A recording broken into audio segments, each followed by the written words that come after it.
going on, folks? Nate here at Tool Dyno Works, and I am back on the dyno today with our 24 MT-09, and this time we've got the full ST Project exhaust system installed. Now, we've been super busy here recently at the shop, so I have not really kept up on showing you guys all the exhaust systems we've been developing mapping for, because honestly most of them weren't talking about.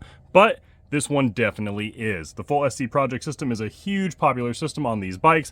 It looks great, it sounds great, it's definitely loud, there's no baffling there, folks, but it performs damn near as well as it looks. Now, as I just said, we're slammed. I've not had time to go ahead and film a video for every single pipe we've put on this bike for development. I've done, I don't know, 2 or 3 since the last video, but this one I'm gonna go ahead and make time for. A bunch of you asked for it, and it's actually the highest performer we've seen yet currently on this bike. Our nice and hot run here with the mapping dialed in for this ST Project full system was just under 118 horsepower to the tire, 117.9 and 67.25 pound-feet of torque to the tire on pump gas.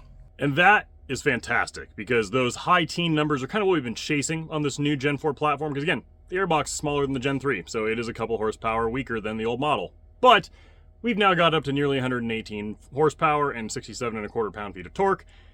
That's pretty much right on par with what the old bikes were doing with this system.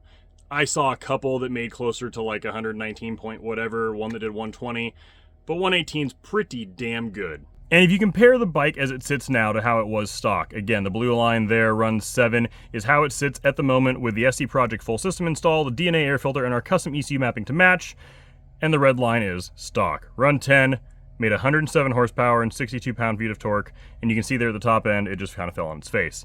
If you compare the peak power now to that same portion of the RPM range there, 10,400 RPMs, that is a 15 horsepower gain with intake, exhaust, and tuning work. That is a more than 15% improvement at the top end of the RPM range. And for just intake, exhaust, and tuning, that's fantastic. Now again, I haven't shown the other exhaust systems we've tested since our last video because honestly, they didn't really matter. We built the mapping for them, they didn't do any better or any worse than anything else, and I truly just do not have the time to film every video right now. But if you have one of these new 24 MT-09s, I think there is maybe 2 systems out there left that are currently on the market for these bikes that we don't have mapping built for, and I'll have it done in like the next week or so. So if you're looking to get your new Gen 4 MT-09 properly tuned and dialed in with the highest quality custom mapping for your specific intake and exhaust combination, look no further than tooldynoworks.com. Our mail and ECU flash for these bikes is on sale on our site for $349.99, and we flash and ship back ECUs the very same day that we receive them. And as always, if you have any questions about the tuning process, modifications for these bikes, whatever it is, don't hesitate to email us. Support@tooldynoworks.com is our email address. We check tech support emails every single day, and we are always happy to help.